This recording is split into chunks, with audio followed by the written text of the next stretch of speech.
इस लेक्चर में हम लोग डिस्कस कर रहे हैं विश्वनाथ चक्र ठाकुर के मिरेकल्स। मिरेकल्स को हिंदी में कहते हैं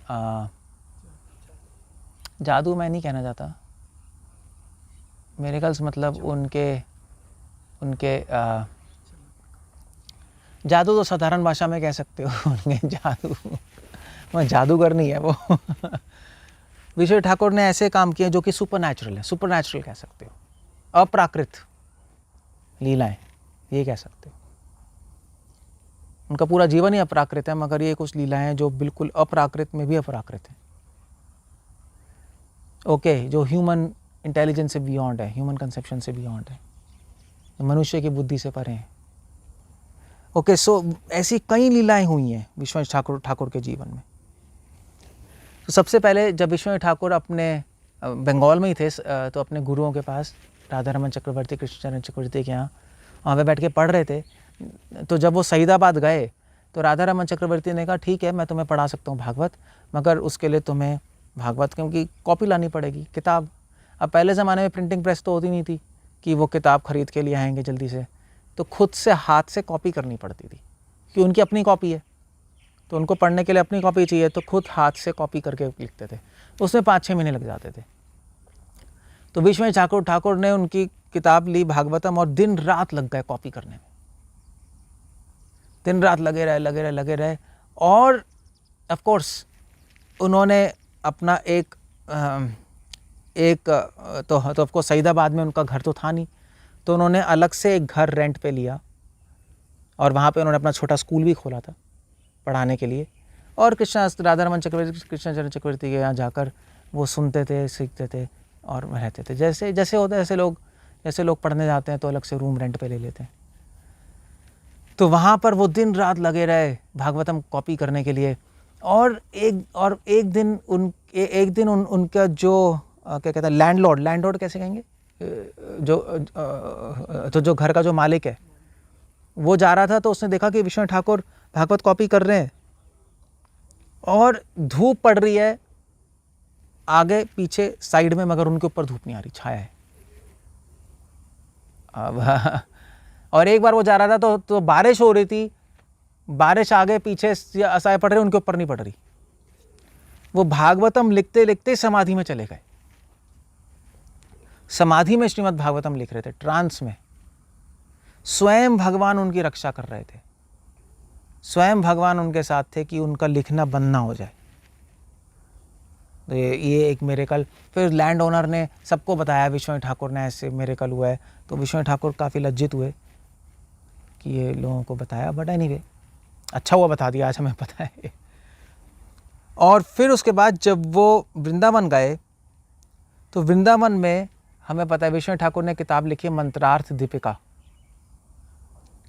तो मंत्रार्थ दीपिका किताब में विश्वनाथ ठाकुर ने अपने लाइफ का इंसिडेंस लिखा है जो वृंदावन में हुआ। और वो इंसिडेंस ये है कि विश्वनाथ ठाकुर चैतन्य चरितमृता कृष्णदास कविराज गोस्वामी जो लिखी हुई है वो पढ़ रहे थे, तो उसमें उन्होंने काम गायत्री की व्याख्या पढ़ी। अब एक सिंपल एक्सप्लेन करने के लिए मैं सिंपली आप ये कह सकते हो कि वो काम गायत्री की जब व्याख्या पढ़ी और जब उसमें संस्कृत रूल्स लगाए तो संस्कृत रूल से उसकी व्याख्या फिट नहीं हो रही थी। उस काम गायत्री में जितने अक्षर आ रहे थे वो संस्कृत और जो उनकी व्याख्या थी वो संस्कृत के ग्रामर के रूल से फिट नहीं हो रही थी। तो बड़े दुखी हो गए, उन्होंने कहा ये तो फिट नहीं हो रही, इसका मतलब कृष्णदास कविराज गोस्वामी ने गलत लिख दिया। तो बहुत दुखी हो गए, राधा कुंड पे बैठ गए। बैठे बैठे उनको नींद आ गई और नींद में श्रीमती राधा रानी आई और राधा रानी ने उनको बोला हे हरिवल्लभ, ये नाम से पुकारा हरिवल्लभ। इसलिए विश्वनाथ चक्र ठाकुर वृंदावन में हरिवल्लभ नाम से फेमस थे, हरिवल्लभ दास। उन्होंने अपनी कई पोएम्स के एंड में अपना जो साइन किया है हरिवल्लभ कहे, इस तरह से बोला है। एनीवे, सो श्रीमती राधा रानी आई, उन्होंने बोला कि चिंता मत करो, एक ग्रामर की किताब है बहुत पुरानी जो तुमने नहीं देखी है, तुमने सारी ग्रामर की किताबें देख ली हैं मगर एक ग्रामर की किताबें तुमने नहीं देखी, वो खोलो और उसमें तुम्हें संस्कृत का रूल मिल जाएगा जिससे काम गायत्री की व्याख्या तुम्हारी फिट हो जाएगी। उस रूल से सारा फिट हो जाएगा, तुम्हें पता लगेगा कृष्णा गोस्वामी ने बिल्कुल सही लिखा है। उन्होंने फिर बाद में चेक किया और वैसे ही निकला। तो ये बहुत बड़ा एक मिरेकल हुआ, राधा रानी के खुद के दर्शन हुए विश्वनाथ चक्रवर्ती ठाकुर को साक्षात। और फिर उसके बाद एक जो मिरेकल था वो मतलब वेरी इंटरेस्टिंग मिरेकल था, एम्बुश। एम्बुश संस्कृत में एम्बुश कहते हैं, सॉरी इंग्लिश में एम्बुश। तो इंग्लिश में एम्बुश का मतलब है कि मतलब अगर आपको किसी को मारना है तो आप बुश पौधों के बीच छुप जाते थे पहले लोग, और मतलब जो रॉक्स हैं पत्थर के बीच छुप जाते थे, जब वो आता था घेर के मार देते थे, तो उसको बोलते हैं एम्बुश। तो ऐसे ही तो मैंने पहले बताया था, विश्वनाथ चक्रवर्ती ठाकुर बहुत ही फेमस थे, सहजों के अगेंस्ट फाइट कर रहे थे, कास्ट गोस्वामी के अगेंस्ट फाइट कर रहे थे, सारे अपा सिद्धांत के अगेंस्ट फाइट कर रहे थे। लोगों ने कहा इनको मार ही देते, तो वो छुप गए अपना। और जब विश्वनाथ ठाकुर वहाँ से आ रहे थे तो उन्होंने देखा कि बहुत टाइम बीत गया, कोई आ ही नहीं रहा। आ रहे थे तो एकदम से उन्होंने देखा कि वो इधर उधर चले गए और फिर रास्ते पे आ ही नहीं रहे, पता नहीं कहाँ खो गए। और फिर अचानक से उन्होंने देखा कि एक तो वो आगे गए ढूंढने, तो आगे देखा कि एक छोटी लड़की थी और वो फूल चुन रही थी। तो छोटी लड़की से पूछा कि तुमने देखा है वो तो एक बूढ़े बाबा यहाँ पे आ रहे थे, तुमने देखा है उनको? तो छोटी बच्ची ने कहा मुझे तो नहीं पता। तो उन्होंने कहा तुम कहाँ से हो? तो उन्होंने कहा मैं तो फूल चुन रही हूँ, तो मैं तो जावट से हूँ, फूल चुन रही हूँ और राधा रानी के लिए ले जाऊँगी और वो कृष्ण के लिए माला बनाएंगी। तो उन्होंने कहा ये क्या है? और एकदम से देखते देखते ही वो लड़की विश्वनाथ चक्रवर्ती ठाकुर में बदल गई और उन्होंने सीधा दंडवत किया। उन्होंने कहा हम क्या करने जा रहे थे। विश्वनाथ चक्रवर्ती ठाकुर ने अपना असली स्वरूप, मंजरी स्वरूप उनको दिखा दिया। अब इस पर मैं बाद में बात करूंगा उनका स्वरूप क्या है, मगर ये इंसिडेंट्स बहुत इंपॉर्टेंट है इस सेंस में। तो ये बहुत बड़ा मिरेकल हुआ। और फिर उसके बाद ऑफ कोर्स तो मैंने बताया गोकुल आनंद मंदिर उन्होंने स्थापित किया। गोकुल आनंद मंदिर में विश्वनाथ चक्रवर्ती ठाकुर एक बार बैठे हुए थे, तो ऑफ कोर्स सुबह शाम वो उनके लिए भोजन बनाते थे, भोग लगाते थे।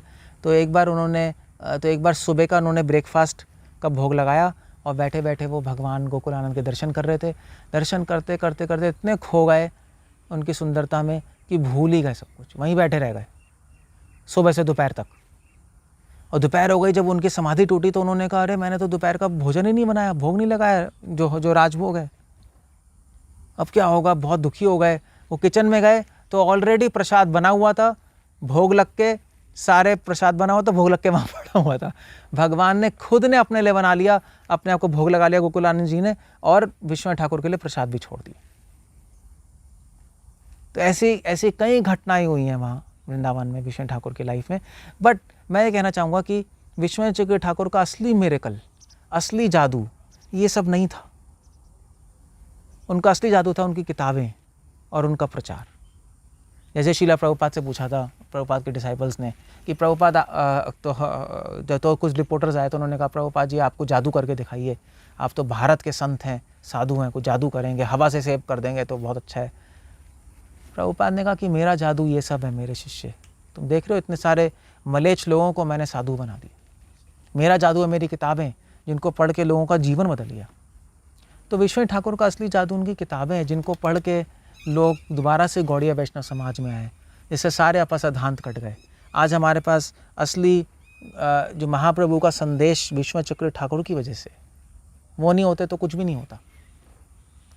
और उनका प्रचार है, जो प्रचंड प्रचार, पाषाण दलन, प्रेम प्रचार किया और लोगों को सिखाया, सही सिद्धांत किया है और इतने सारे शिष्य बनाए। उनके बहुत सारे शिष्य थे, मैं बाद में चर्चा करूंगा इसकी। और वो एक गौड़िया वैष्णव समाज को कुछ कंट्रीब्यूट, कुछ दे के गए और उठा के गए कि इसे खो ना जाए अंधेरे में। ये उनका असली जादू रहा है। बाकी चीज़ें तो चलती रहती हैं। गौड़िया वैष्णव दृष्टिकोण से हम इसको जादू मानेंगे क्योंकि असंभव था। मैंने पहले ही बताया वृंदावन की ऐसी कंडीशन थी, लोग जाने से डरते थे। वो तो गए ही नहीं, इन्होंने मंदिर बनवा दिए, किताबें लिख दी, स्कूल खोल दिया, सब कुछ दोबारा से उठा दिया। ये जादू से कम नहीं है तो और क्या है। मतलब हम लोग, हाँ, मतलब आज से 25 साल पहले मैं वृंदावन जाता था और वहाँ जाते हुए हमें डर लगता था शाम को। आज अभी भी, क्योंकि तो मतलब 25 साल पहले हम जाते थे तो वहाँ पे छठी कड़ा में शाम को बोलते थे कि तुम्हें लूट लेंगे गुंडे, शाम से पहले हम चले आते थे टांगे पे। इतनी अभी भी खतरनाक सिचुएशन थी। तो उस टाइम क्या होगी, यू कैन इमेजिन। मगर विष्णु ठाकुर वहाँ रहे, मेहनत की, निडर खड़े रहे और उन्होंने दोबारा से हमारे गौड़ीय वैष्णव समाज को उठा दिया। ये मिरेकल से कम क्या है, ये असली जादू है, मैं तो कहना चाहूँगा। हरे कृष्णा। श्रील प्रभुपाद की जय।